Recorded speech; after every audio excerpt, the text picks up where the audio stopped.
go ahead and get started. It's 5 after. And just for those that are just joining us, didn't join us the last time, my name is Tanya. I'm with Medtronic. I'll be acting as moderator. And we have two main presenters. We've got Lawrence and Cassie, and they'll be talking about Chairman's Award, how to tell your story. And then Mrs. Peterson is helping out in the back end and progressing the slides. So if you guys are all set, we are ready to have you begin. Okay, thank you, Tanya.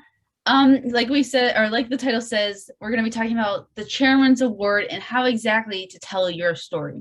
So my name is Cassie Severite. I'm one of the co-captains on Team 2220 Blue Twilight. I've been on the team for 4 years now, but this will be my 10th year in robotics. So a lot of years. Lawrence, do you want to give a little intro? Hi, my name is Lawrence Salonga. I'm a junior, obviously on Team 2220. This is my 3rd year on the team, and unlike Cassie, I didn't do a lot of high school was when I really got introduced to STEM and just robotics as a whole, but honestly, I'm really just loving the experience. Okay, great. So just to give a little bit of a background on our team, we've had regional chairman's award pretty much since 2016. We have consistently won a regionals chairman's award. We also won one back in 2013, but more prominently in 2018, we were a chairman's award finalist at the World Championship event. So that means the top 3. We were in that top 3. So for today's objective, we're going to be reviewing the components of the Chairman's Award, each different part, and then sharing the outreach initiatives and share outreach initiatives and discuss how to tell your story or how to really perform for the Chairman's Award. So like the last one, if you guys want to put your name and team number in the chat, it's really gonna kind of just get you guys more involved, and hopefully you guys can get some points towards that competition that's happening.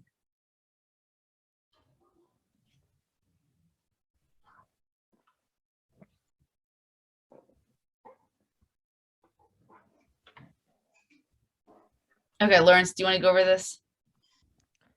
Yeah, so just to briefly summarize the Chairman's Award, it's just like the most prestigious award at first, in the sense that it honors the team that best represents a model for other teams to emulate and best embodies the purpose and goals of FIRST.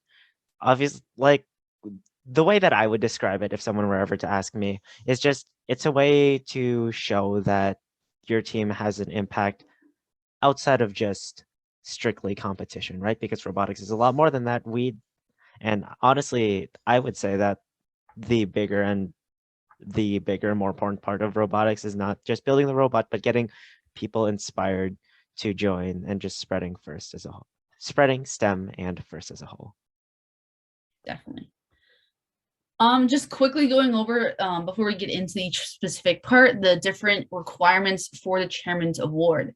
So you're going to have your online written submissions. So this is pretty much the more basic things of having the executive summary, of having those 13 questions that you're going to have to write a little paragraph for, and then the essay, which in both of these, you're going to really be focusing on getting out your specific numbers and trying to get as much information about your season into it.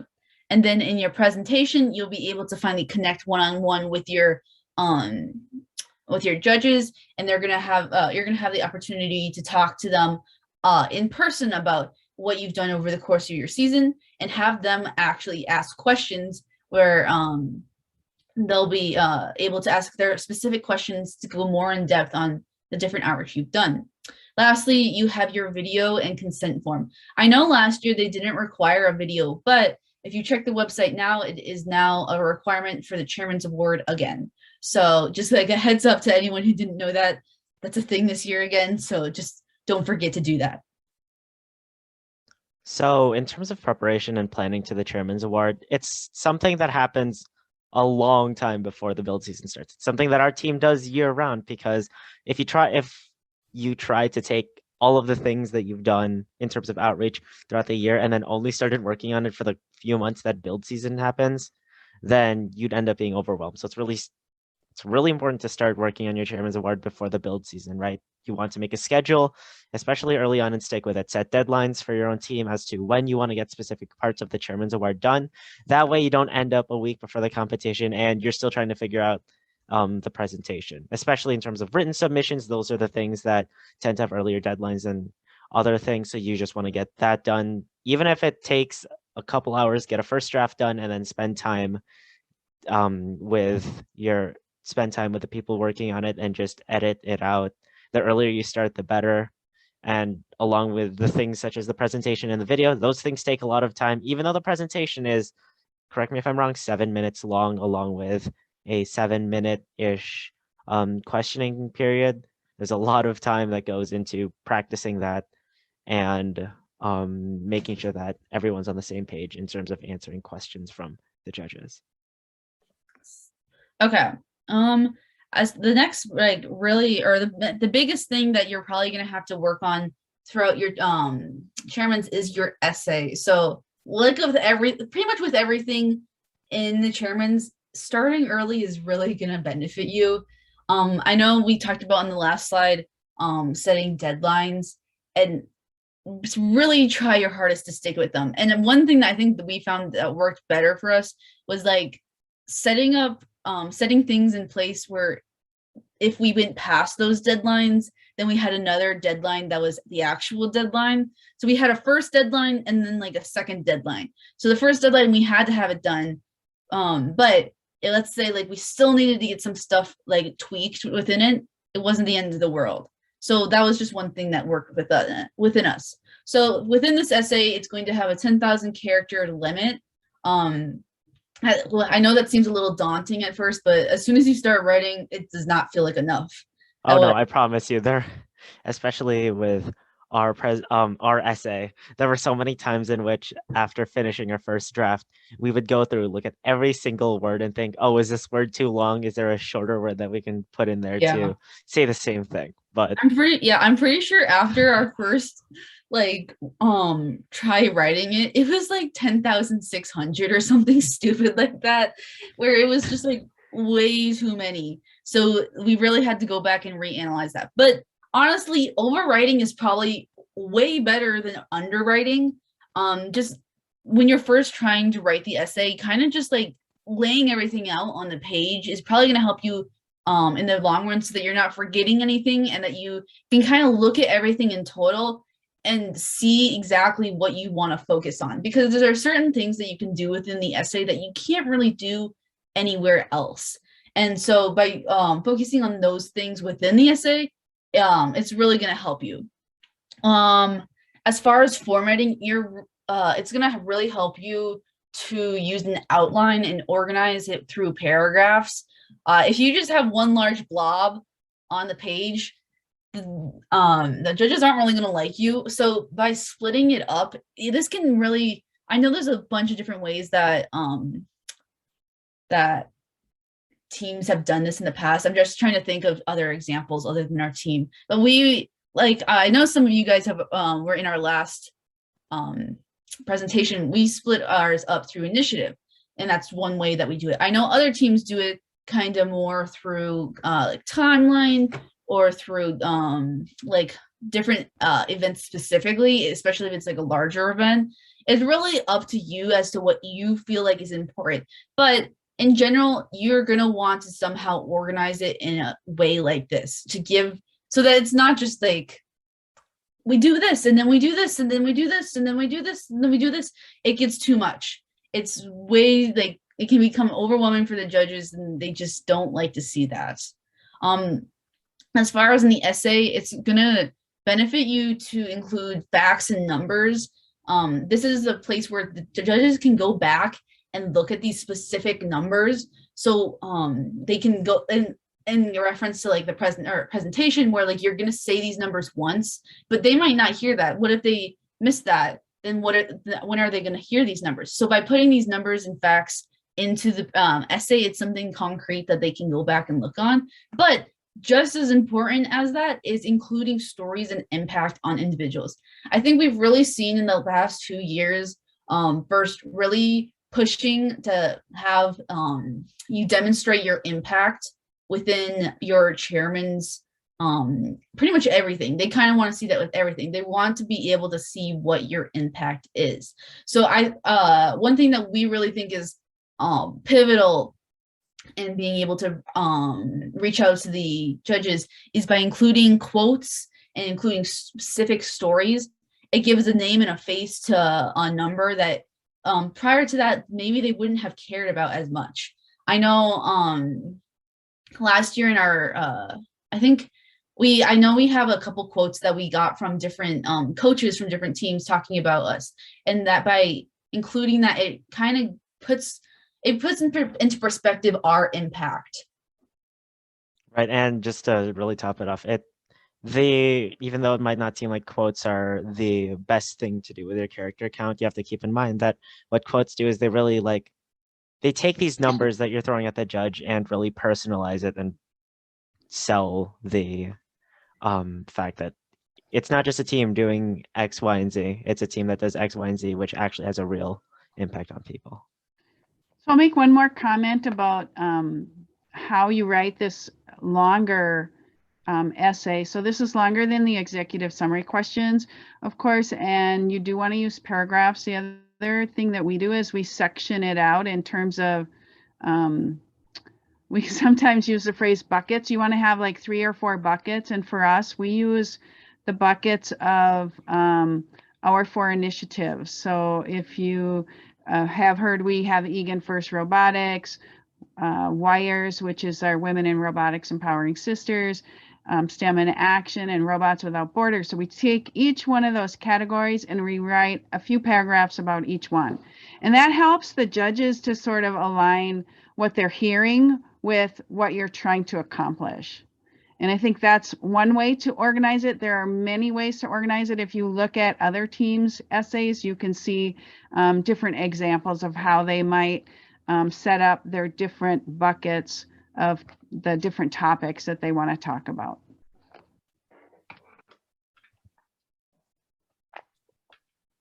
Okay, Lawrence, do you want to go over the executive summary? Oh yeah. The executive summary is just a list of 13 questions in which the judges, it's a pre-written questions that you end up having a written response to, where you just use 500 characters to answer each question. And it's just general questions about like what has your team been doing in terms of sponsors, in terms of helping local groups, in terms of student diversity, what issues your team might have and how do you plan on addressing them. So they're just very general questions that are very open-ended, but even though they're open-ended, you want to use very brief language and have a very concise answer, because if you start talking about a bunch of things in executive summary, then isn't the time to do it. You want to just give a very concise, clear answer that can be referenced later on. And this is the kind of thing where you want to make sure that you go and spend time proofreading it, because even though it's just 500 characters for each question, you want to make sure that those are the best 500 characters you've got, because it's really not a lot in terms of the words that you end up having by the time you finish writing it. So you want to make sure it's as concise and as clear of an answer as possible. I think another very important thing to do within the executive summary is to this seems obvious, but to really focus on specifically what they're asking within their questions.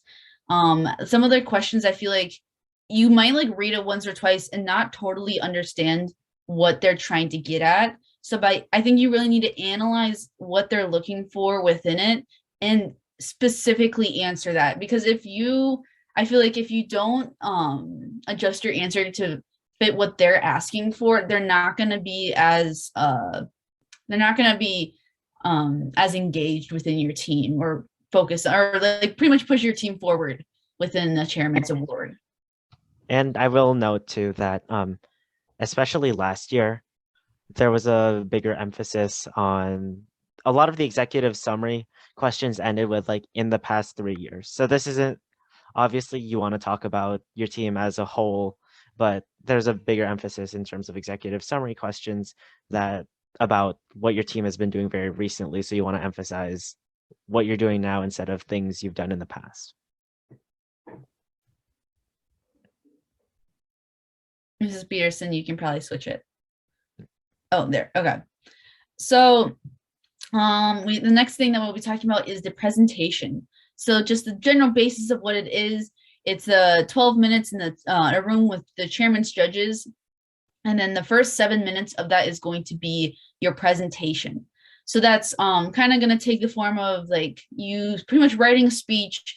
You might decide to bring in a poster board with different information, and then pretty much give that speech. And then at the end of that, a timer is going to go off.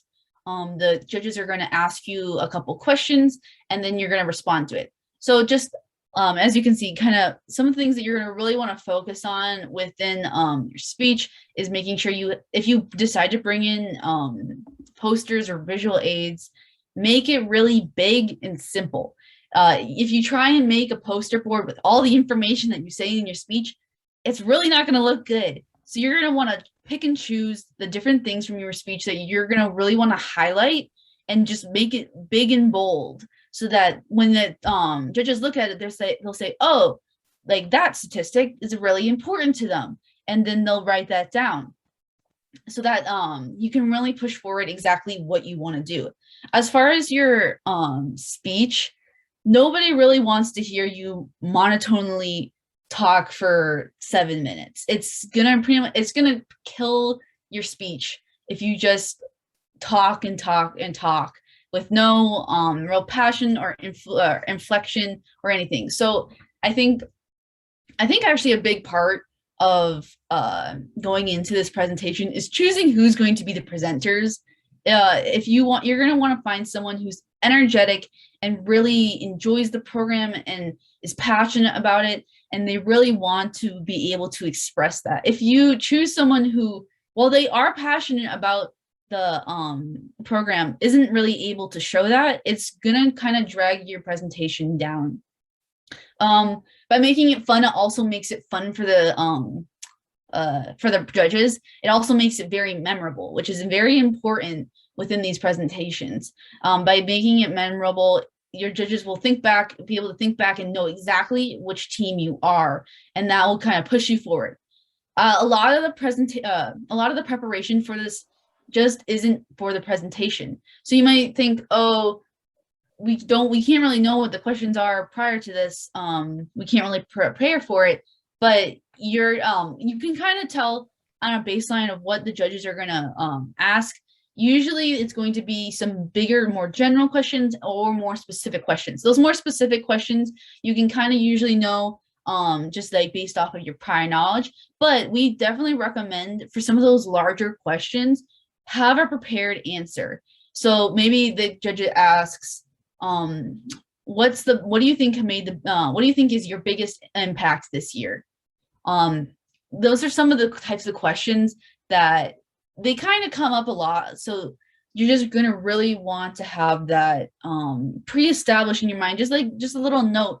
Oh, I know exactly what I want to talk about within this. I know Lawrence and I did a lot of this last April when we were prepared. And just to add on to that a little bit, it's the kind of thing where in terms of the questions that they ask you, even though they are open-ended, something you have to keep in mind is that you only have 5 minutes, and Q&A is a time to really like answer every single question that the judge could have, because you want to answer the questions well, but you also want to answer them concisely, because if you start talking on and on, that's less time for the judges to ask questions, so that's less they'll know about your team, and second, it just doesn't look great. So honestly, I think we spent about as much time practicing answering general questions as we did rehearsing our presentation itself, simply because there are so many questions that they could ask, but you need to make sure that everyone's on the same page, and also that everyone actually understands what they're talking about instead of just reading off a script.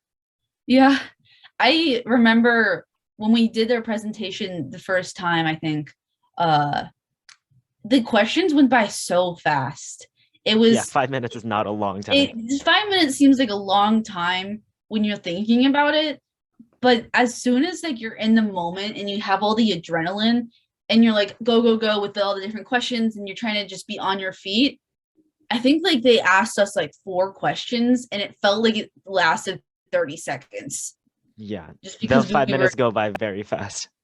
so I think really prepare for those questions. They're going to be probably more important than you think.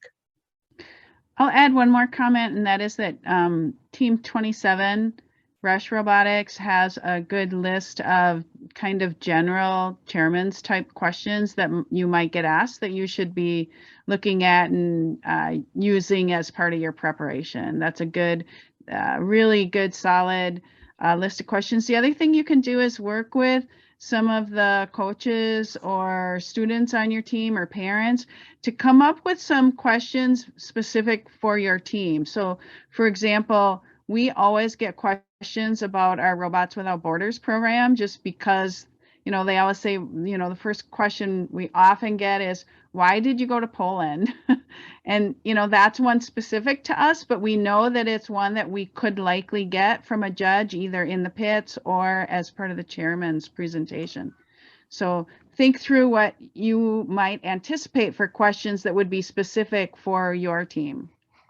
Yeah, actually, I'll add one last note just in terms of the presentation as a whole. I know Cassie touched on it a little bit, but in terms of making your presentation fun, I just really want to emphasize that because Cassie and I and our other presenter last year, we did our chairman's presentation wearing a Star Wars cloak.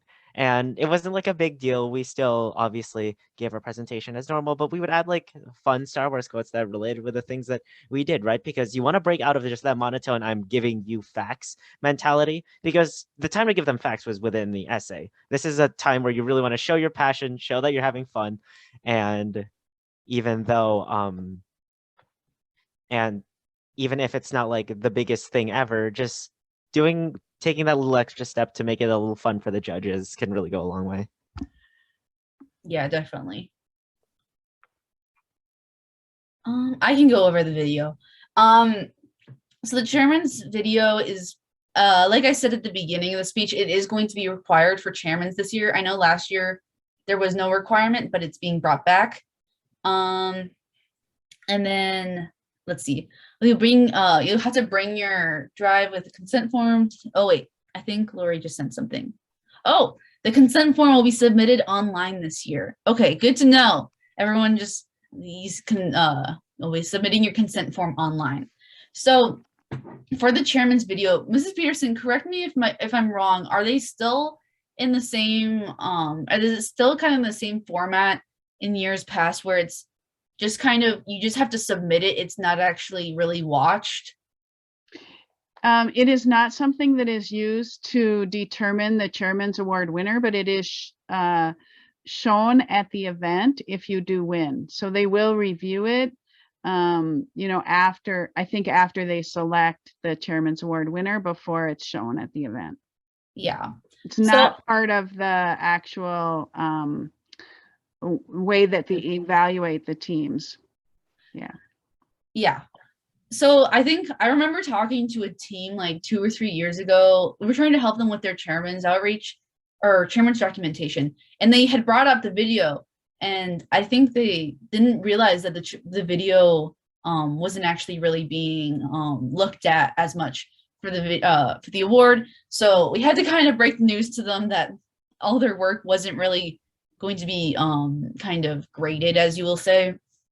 But I think the chairman's video definitely is a fun thing that you can do within your team to not only just for the award, but as far as outreach. I know in the past I've definitely like shown some of the years previous outreach of video to different people in my family, or to like different people at like different events such as like the state fair. It's really just an opportunity to make your team look good. As far as, and it can like market your team. The video has to be 1 to 3 minutes long, and like I said, it kind of highlights your team's best work, but there's no real requirement as to what the video has to be about. Obviously it should be about your team and robotics for the most part, but other than like, there's no harsh guidelines around this. So kind of allow yourself to be creative.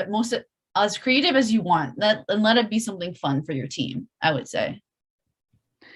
One other thing that we do on our team with the flash drive is we actually have 2 copies when we go to an event.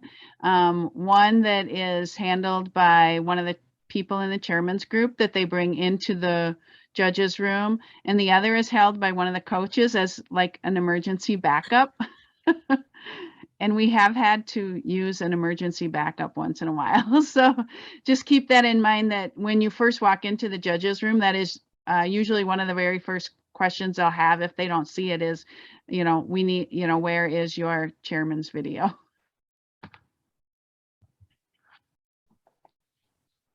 Okay, Lawrence, do you want to go So over? yeah.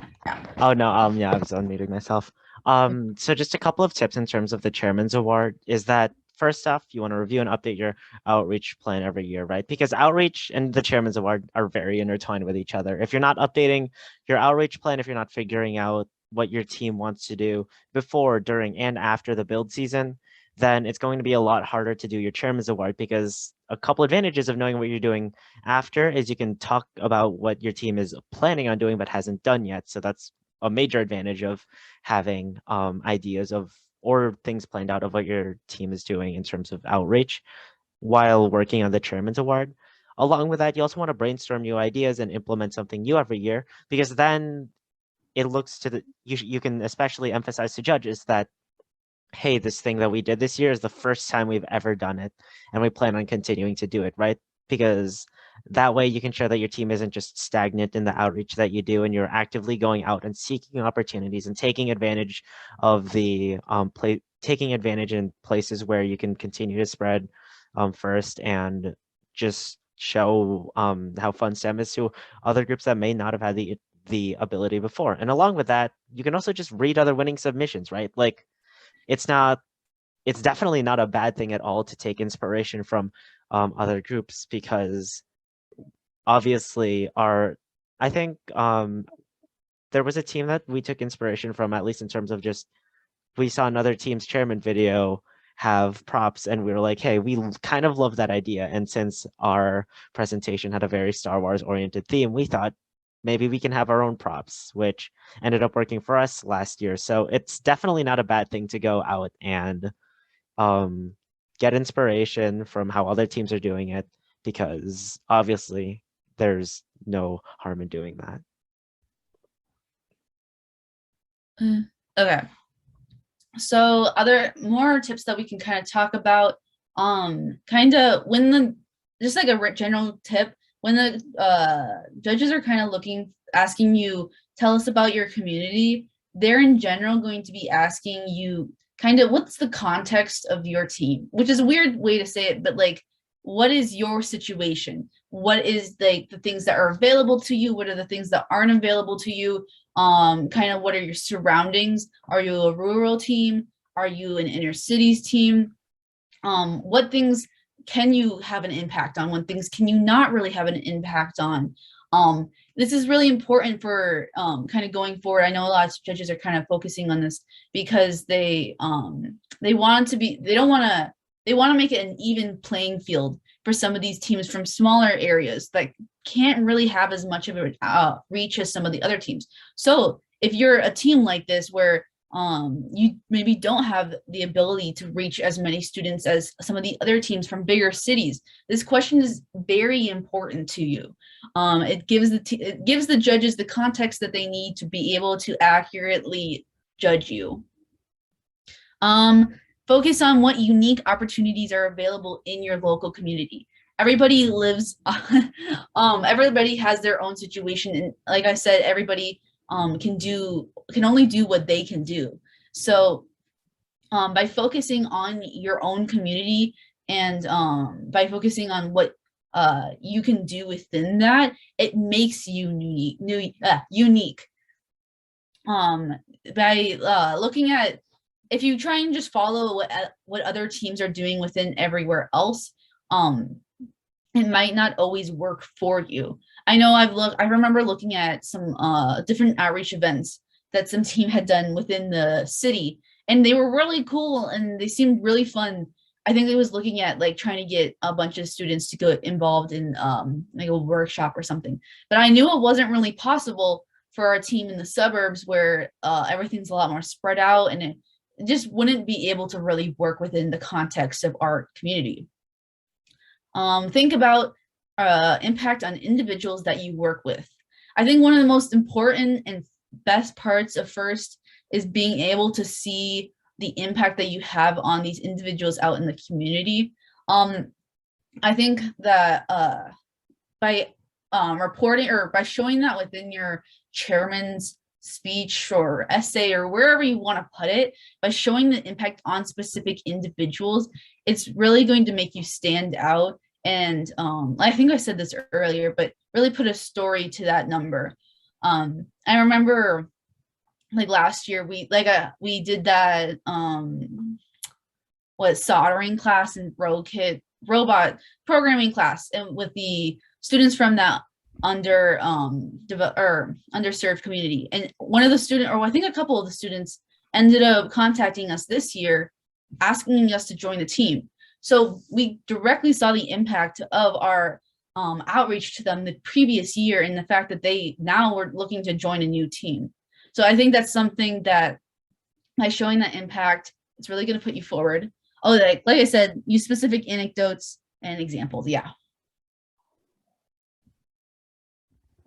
And just talking a little bit more about tips is that the emphasis, we really want to emphasize using quotes, right? Because if you use quotes from a participant in outreach that you've done, or just a quote from another team that you've helped, it really helps to establish the credibility of the things that your team is saying, because it shows that here's a person that it will actually go vouch for your team and show that you had a real positive impact. Because again, even if you have the numbers of how many people you reached, that doesn't really mean all too much until you can really contextualize that for the judges, which is why quotes are so important when you really use them for both the essay and for the presentation, because it shows that, hey, the outreach that you're doing has a real human impact, because that plays a really big part in explaining why the outreach that you did was actually important to the community and the participants within it, because otherwise then it's like you did something but there was no real impact. So what you want to use your quotes because those show that there was a real tangible impact. Do you remember what your quote is from the presentation last year? You said a quote. There was a quote, actually. It was something along the lines of, I can't remember the name of the student, but it was, quote, "I had never been into soldering before. I never thought I'd be into it, but now I really am," unquote. And I remember that because that was something that I would reference in terms of our presentation, and also when we would practice questions. That's something that I'd keep in the back of my mind, because it's just so strong to have these quotes in which you can say that this person actually had a real impact from something that our team did. Okay. So another really important thing to do within your different Chairman's Award essays and questions and everything is really explain why you selected the activities that you are doing, whether that be participating in or leading. I think the way that we were able to do it is through orientating it through our different initiatives. We knew that we wanted to focus on those different people within those different communities, and by orientating those activities with the different initiative, it was really easy for us to be able to explain why we had chosen to do these types of activities, why we had chosen to maybe bring in these professionals to talk to us, and maybe why we had decided to apply for this grant to do these camps. I think by kind of laying out what your goal is at the end, laying out what your overall goal is at the beginning, it will be easier to be able to talk about all these different activities. And that kind of goes hand in hand with the second thing that we're talking about, with explain why you selected the participants.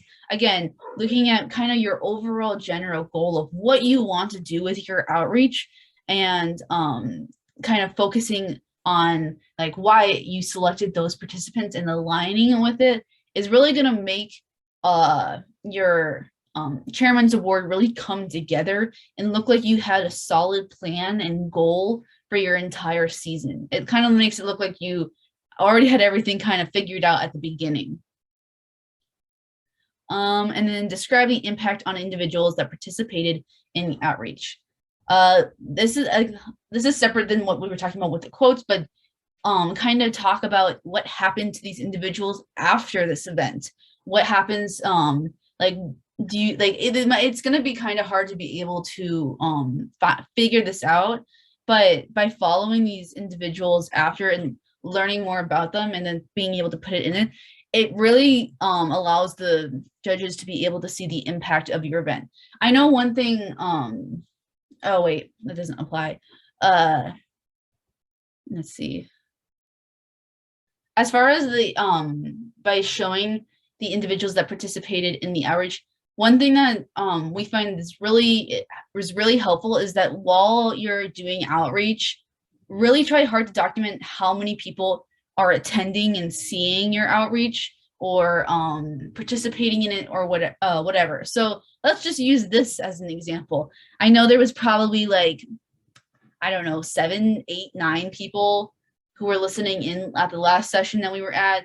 And there's probably, let's see, 1, 2, 3, 4, 5, 6, there's about 7 people here. So within our documentation, we'll probably write down around 15, 20 people saw our presentations through it. So we can talk about the impact that that had on those different individuals.